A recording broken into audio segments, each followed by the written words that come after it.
I pledge allegiance to the flag of the United States of America, to the republic for which it stands, one nation, under God, indivisible, with liberty and justice for all. Good evening, everyone. Call the meeting to order. Okay, Page, Here. Peters, Here. Shoulders, Here. Cummings, Here. Brad. Here. Are there any public comments tonight from anybody? No. Evidently. Okay, so moving on. Consent agenda. We have the regular board minutes from June 24th, treasurer's report, investment recommendations, and approval of the bills in the exhibits that everybody's had. I do have a question. Is the Stark excavation one, is that on the Elm Street project? Yeah. Okay, and the JT's crane, that was in conjunction with it? True, it just said Elm. 220 Elm. It's on Apple. Oh, that, sorry about it, misread it. Yeah, this, yeah, no, Okay. I've got no problem with it. Steve, did you have a question about the? Oh, yeah, so this, the, Republic Services. There's like $45 to pay for the month for the sports complex. Like $400 to the sewer. that's this new sewer plant's a new agreement that we have. The sports complex, that looks right to me. I mean, I can double check if you're asking why they're so different, but Yeah, it seems, I mean, it just seems quite different. yeah, I can look into it and see why it's that much of a price difference. So, I don't have the answer off the top of my head.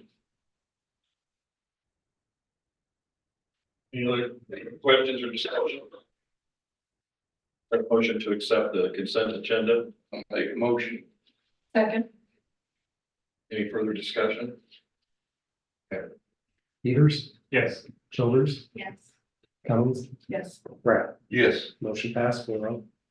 All right, new business, presentation by the Community Festival Commission in consideration for a special event permit for the festival.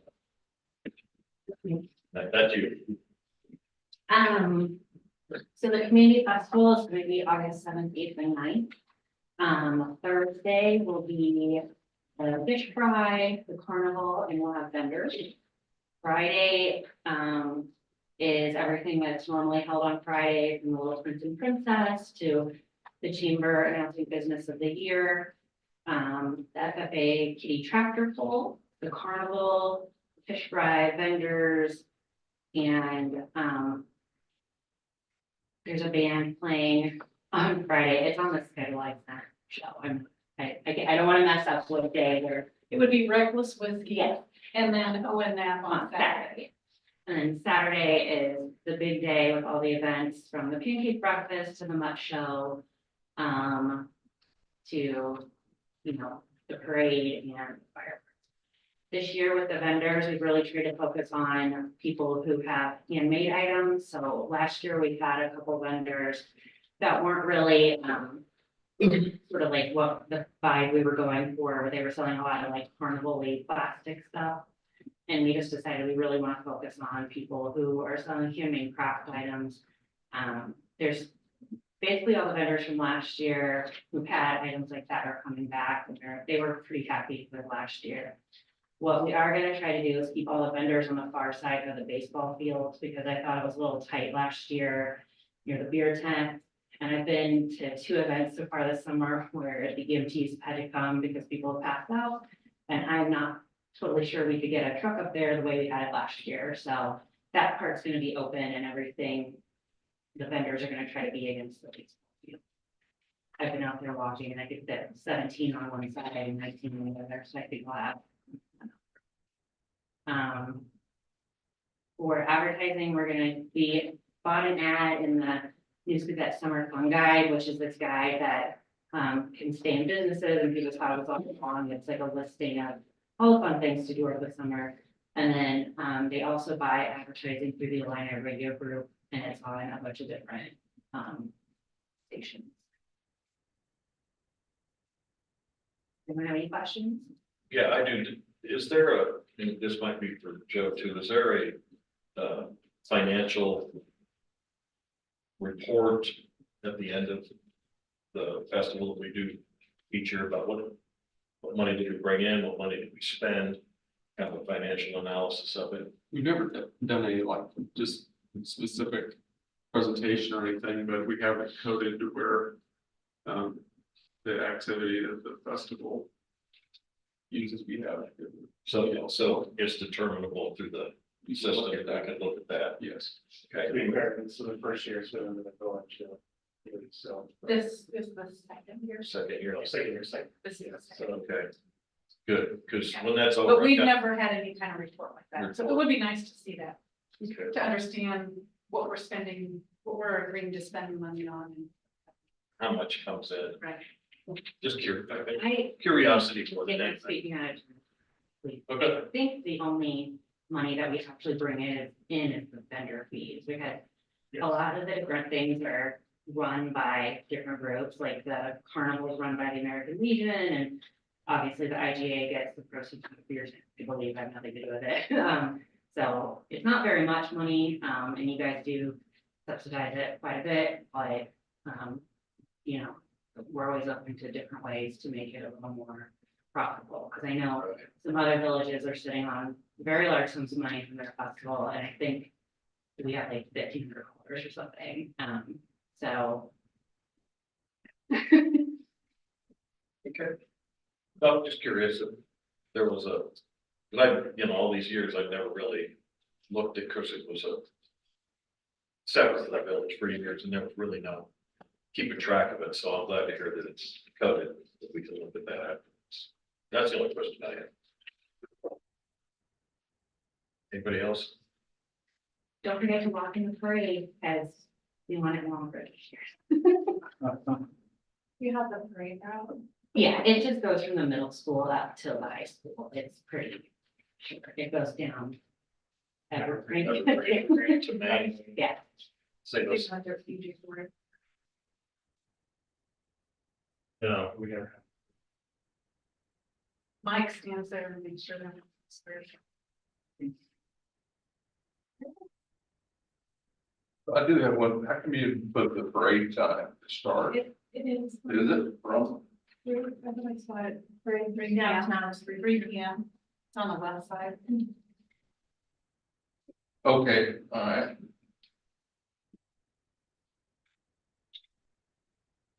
So the mayor usually has a truck or whatever.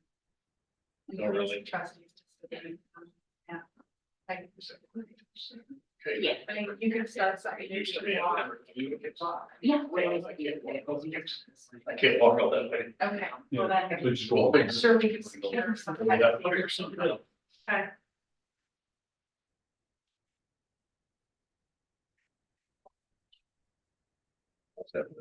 All right, Try to find my new. Thank you. thank you.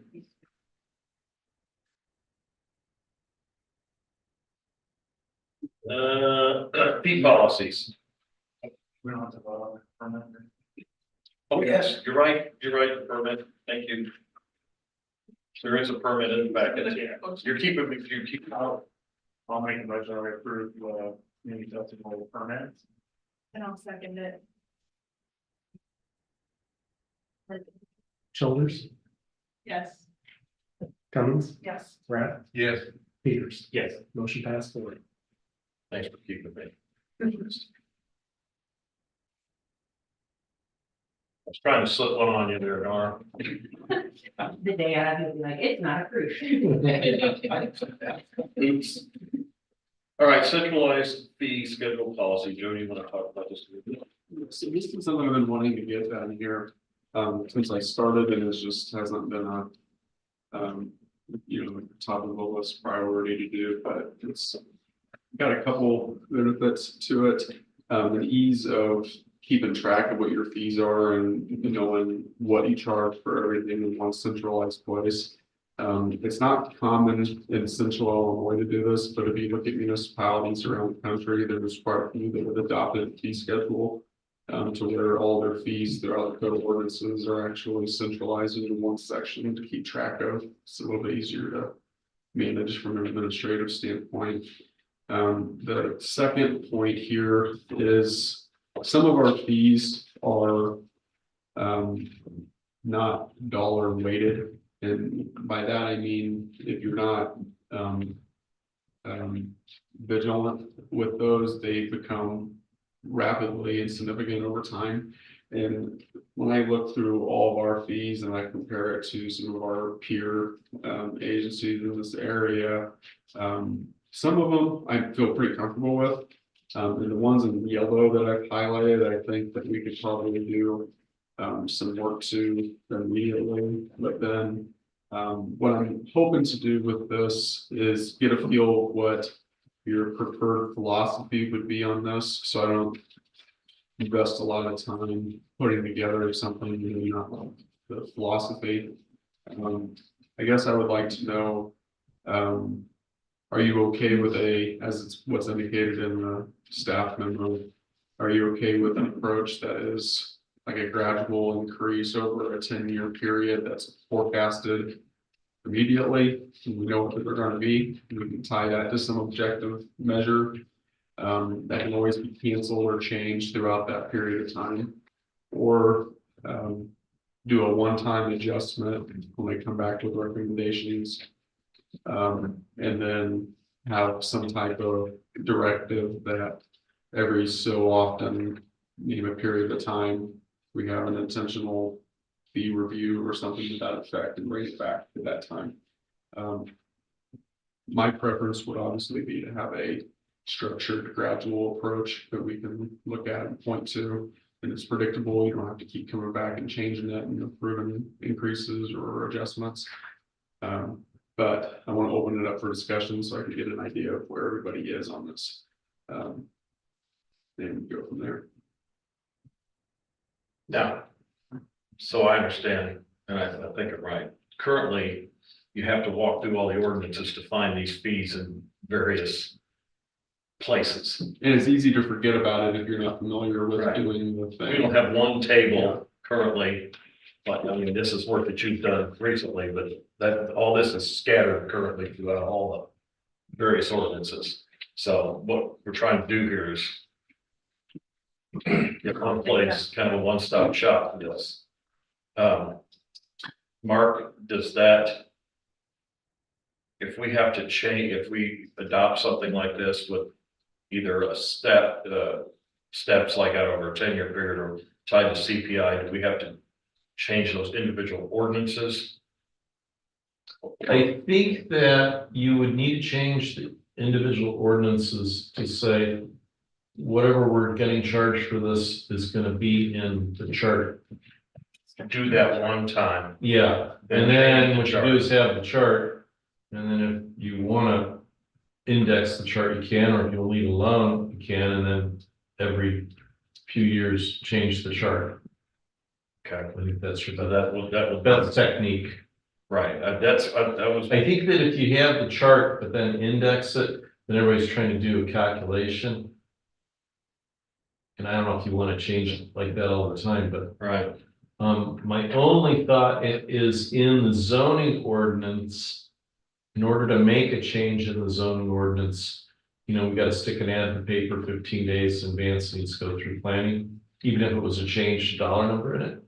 But we could put some language in the zoning ordinance that just says, hey, there'll be a chart that'll just get voted on regularly and changed every once in a while. And that way we aren't changing the zoning ordinance in the future when we're doing it. That may be a gray area interpretation, but that's the only funky area I can think of. Yeah, I'm just not wanting to have to go back to these ordinances all the time to Right. do this. Just make, like we've been doing with the updates, just say, go see here. That's where we make the changes. I'm opening it up to, I think it's a What you good guys think? idea. I mean, I think it's a good idea to have it defined. People could look through there and see it. The only thing I would like to see is, and I hadn't thought about changing the ordinance, but if it could be amended to where you didn't have to publish and go through all the protocol for that, we could circumvent that in some way. But I would like to see, when you look at whatever it is on here, like on ball diamonds. I'd like to see just parentheses that it was put in on this date. And that way, when you look at it, you say, well, hell, this is 20 years old, and it's way under, or something like that, and you've got something you can kind of evaluate.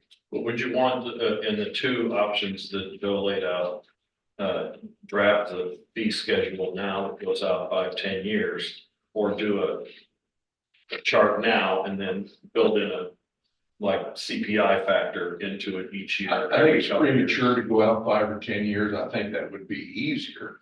But I think it's one of those things you kind of need to amend it and then approach it that way. Just say, okay, is this realistic?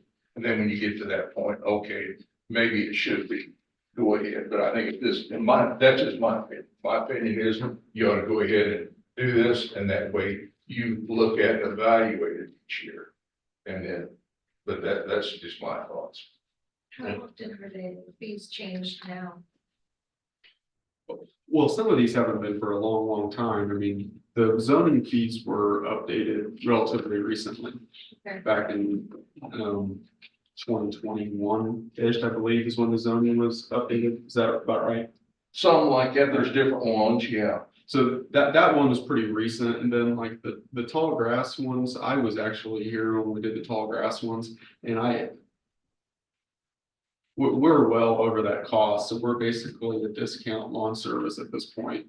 Whenever we have to do it, and that's not a good practice to be in. That was. One, it's a product of just how fast our costs escalate, but two, just, it was a mistake. But some of these don't get reviewed all that frequently, but it just depends on what's happening. Yeah, I remember the discussion at that time, because I looked at that and I thought, that might be worthwhile to have you come over yard. And cheaper, I can have somebody to do it or do it myself. Yeah, it's one of those that it's, unfortunate, but it's probably a little low. I'm not worried about the zoning ones at this time. I think when I look at other communities that were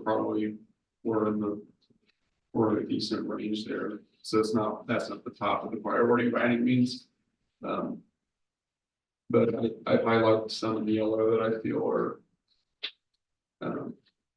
they probably need that attention. Do you have thought about this? Which way to go? I just don't want Joe to have to do a ton of work spreading these out, make a proposal for 10 years and then come back here and be like, no, that's not what we want. Rather look at it, update it now and then hit it every 2 years or something. Or put a CPI on it. I would rather see it, even if you want to do that for a couple of years, because I think if you build in inflation into it, you may not be enough, you may be too much. Whatever you put in there, it's not going to be wrong for something. But this way it gives you time to evaluate a little bit. So that's just my sentence.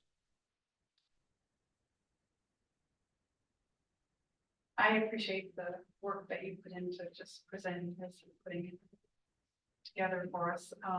It's interesting to kind of look at it this way. I've never looked at it this way before. So it's kind of helped me shore it all up in my brain, if you will. I think it's a big step. I think it's going to be helpful. Staff are very few, and having to manage all of this separately, I think is a lot. I think there's, not saying it happens, but I'm, more room for error that way than this way. Those are my thoughts, and I would support something like this. And we try it, and if we have to tweak it or adjust or whatever, we go from there.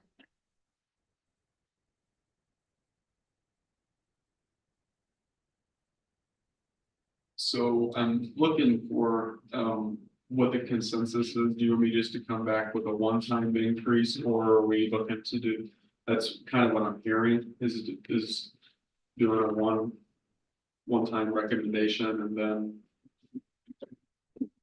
You can run it up every couple of years, is what I think.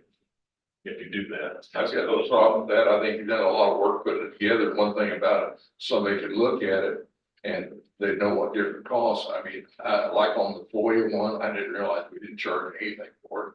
And submit. I remember we got FOIA several years ago. submitted everything. It's like, no wonder, like we had one time, how many times that guy, I mean, it's multiple times, boy, you did it all, if he wants, that's fine, but I mean, it's time and labor for people to do that, we provide that, at no cost to them.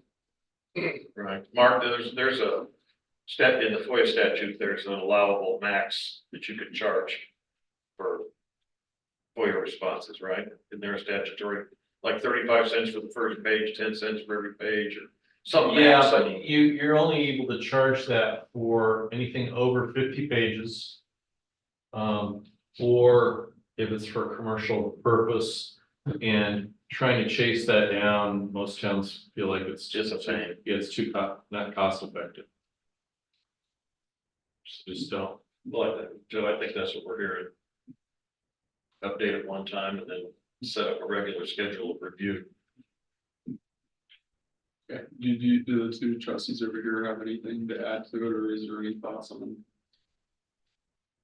Are you wanting to adjust most of these now? Yeah, the ones that are yellow, yeah. For I can sure. kind of tell that I marked, like, I think these four over here are yellow, is that right? Yeah, I don't know what happened to that, yeah. Is It's- the other one up here? I can't tell if it's the eyes. So the ones on that side would be the tall grass, weed abatements, the copy charges, the notary service fee, the FOIA copy, the FOIA wage, but we just have that input from Mark, and the solicitor permit. And the ones that are highlighted here on this side, Which one? solicitor permit. And then as well as the ones with the park. Yes. And so I'll come back with basically a menu with my recommendations, and I'll have something to base it on. I won't just come up with something, I'll have our peer agencies, I'll try to come up with data and demonstrate that. And then you can go through it like a menu and say, we like this, we like that, we don't like that, and then we can put it together. So, And how often do you see them changing? well, we need to be, my whole point with this is that we need to probably be pretty vigilant with it in the future, and at least look at it more frequently, because like with the tall grass thing, that's only been 3 years ago at the most. And And I've that's, had a few properties, that one, I think, ended up mowing it several times, they got issued as a mowing service. right, and but that one's got out of hand quick is my whole point, and that just Not happened. be annual, then we should tie it to something that annually happens. A review, yes, As part of our budget development process. Look at that at the same time. And that way we Just know. because of these are the part of our budget, that can do it with the budget. yeah, I think that's fair. Again, can you go ahead and off the side of that, just like we're talking about 2021? If we did this and this would provide, put the date 2025, just in parentheses off the side. So when you look at that, you got, I mean, it's another box, but just, Last adjusted, yeah, just something like that. And Mark, I won't bother you again, but we could do those ordinances in batch. I mean, You can do them piecemeal, you can do them all in one shot. that's okay, as long as we can do like, here's the motion, here's the list of changes we want to make. I Let's think make that's those what I changes would do, in batch, okay, but if there's one that you're all There's probably working gonna be about. 2 or 3 I heard items. about your mowing prices, and I've got some rental property over in Champaign, so I wanna get you guys locked in before you raise your prices, but. But the point is, if you got something that you don't wanna go through a lot of process on, we'll knock it out later, do that. And then do the other ones all in one shot later, or just do it all in one shot. So don't do any type of projections. Or let me back that up and say, maybe what you do, Joe, is you do everything but zoning ordinance stuff in one shot. And since there's this extra notice layer with the zoning ordinance, we just add that in down the road sometime. Maybe when we're doing some zoning ordinance changes anyway. Because there's some cost and hassle factor that goes with that, Do it all at once. so. okay, yeah, that sounds good. All right, well, that's all I needed. Just for these, so the prices that you suggested in this other document. So if we talk about teams versus organizations, how are they paying now? Like softball, for example, are they paying for the four teams are paying separately, or is there one bill for the organization? Well, we want them to do by the organization, but I think it doesn't always happen that way. But we have a list of like, at least put together a contact list of the organizations that use the field. And they're supposed to be the point of contact to make the payments. And that's what we're trying to enforce going forward, is that we got the one point of contact rather than a whole bunch of different coaches and stuff wanting to come in and make changes and everything like that. So the league chases down the coaches instead of the staff, right? Right. Is what the hope is with it. So essentially, right now, for example, right now, like softball would be paying $200 for all 10 teams that they have. Yes. Okay. And the idea behind the changing the unlimited practice structure from a participants scale to how many games are you actually scheduling in our fields is to try to reward those people and those teams that actually have their games here and say, we want you to keep doing that because the fee that you pay per game actually helps subsidize our operations. And you know, that's one of those unintended consequences that we didn't realize whenever we put the unlimited practices in place. That's a pretty darn cheap place to go practice for, you know, 20 or 30 times a season. You know, that's really inexpensive for that. And we want them to continue to come, obviously. It's not like we don't want to, but the people that actually have games and stuff are contributing more proportionately. So that was the idea behind that. So are they doing this together? So I remember when I coached last year softball, all the teams got together and we went through and did our scheduling for games. And then somebody had to look for St. Joe to go for a sports complex. So are they scheduling practices before that, or like when they come in and schedule these games that are going on the books? We have a meeting in February. Okay. And we want everybody to try to have all their stuff there so we can get it on the calendar in February. Some places have their stuff to get put together by February and some don't. Some have it as early as October. It's crazy how early they have it, you know. But we try to have it in early to where they come in and they reserve their practices and games all together. Obviously, there's going to be changes, which is why it's important to try to enforce having only one point of contact rather than a bunch of different coaches coming in throughout the year. Does that make sense? Yes. So in February, are they just saying how many games they're gonna play here, or Yeah, that's what we're pushing for. So they come in, the official dates of those games aren't set? We Because want- nobody really knows those until they come together closer to the season. No, most of those associations do know that. There's only one association that didn't know that. Interesting. Yeah, so what we want them to have is, at least, obviously, they gotta make changes, and that's, you know, we can accommodate Yeah, changes and stuff like that. But most of them have like the actual structure of when the games will be, or when the practices will be, and things like that. So we have a calendar and they all work together is what we've been trying to do for the last. I think we started in 22, I believe, or 23, something like that. Okay. But is that not your understanding, or? well, like, we didn't know when we were playing a game until all of the coaches got together one night in like April, like a month before the season started. And so, and this is AAU softball. So that's what is confusing, not confusing, but I just want to make sure like we accommodate, if we're gonna change the schedule, we want to have them schedule games, like we're accommodating to their schedule as well, to allow them to do that to get a break in the price. If that makes sense. Yeah, and that's great. And I think the challenge that we're getting into is, like I said, we have some that have all of their stuff figured out in the fall of the prior year, and then some do their planning later.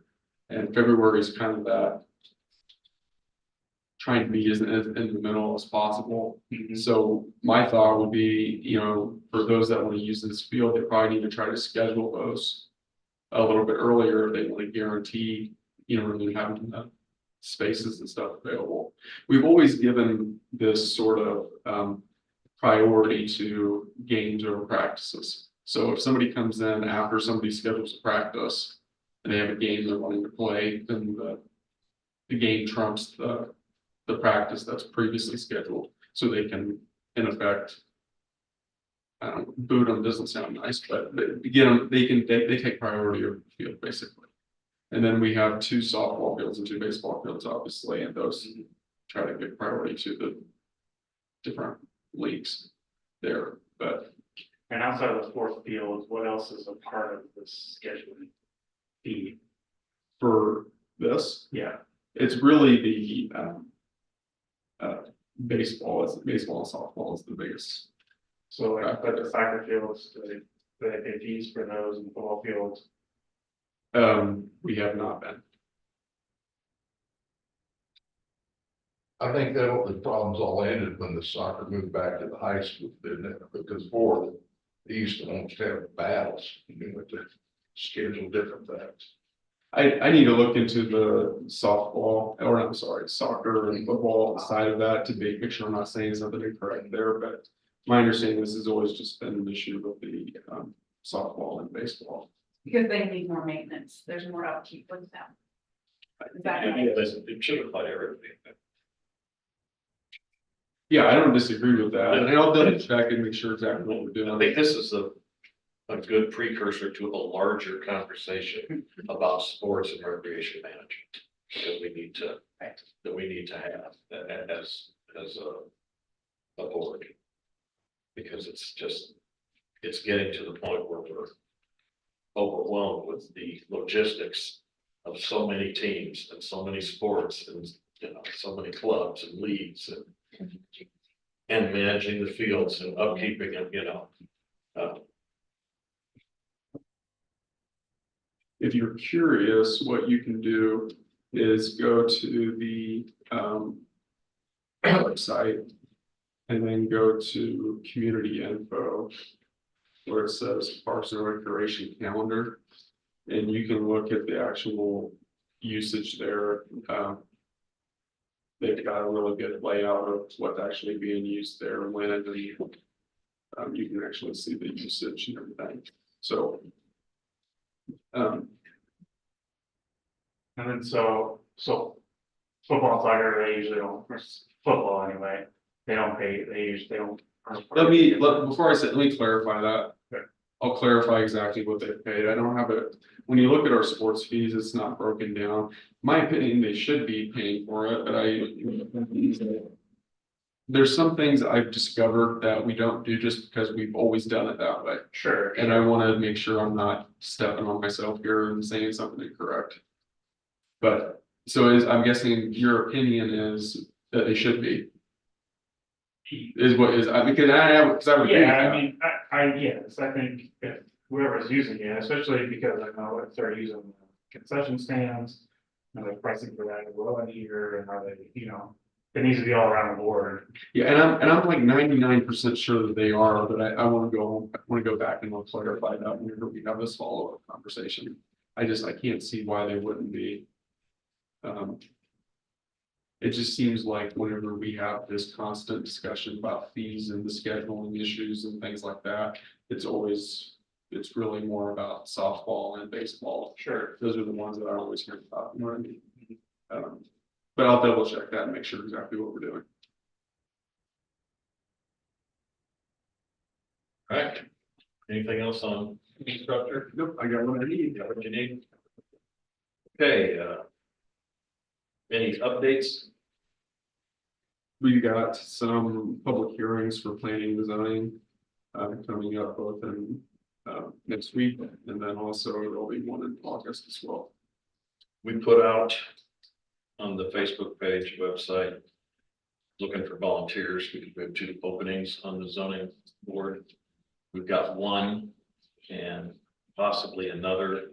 Never did hear from your guy. if you could check with him just to make sure. Because I'd like to, we're starting to get some more zoning stuff coming in and I'd like to get a full board, there. In case we don't have people, make sure we have a quorum, so I'm gonna get that to you folks as quick as possible. Anything, Mark? Nothing good in the order? Mike, anything? Nothing for public works? Trustees? Okay, we have, Where are we with ditch? well, let me tell you, today, the state sprayed it. It's all dead. I went today, to look to see if that line had been buried.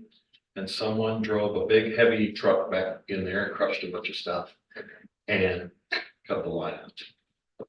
So it's been, I even have a picture of where it got cut, so I'm assuming it wasn't an essential cable for anything, probably some sort of, temporary line that was to be taken at some point. So I reached out to Brian, haven't heard back yet. I texted him and said, we're ready to go. And so that should be, as soon as he gets a crew available, that should be. And then I will reach out to the homeowners association for Crest Lake to get them to do their piece, because the state doesn't go all the way into where this is. But I figure once Ryan gets his folks, IDOT gets done, then I get the homeowner association to clean it up. All right, we are going to do an executive session tonight, and I need a motion. If someone could read them. I will motion to enter executive session for the limited purpose of discussing the purchase of real estate for a public purpose pursuant to yes, 120 to C. Second. Okay, Cummins, Yes. Rapp, Yeah. Peters, Yes. Childers. Yes. Okay, she passed the.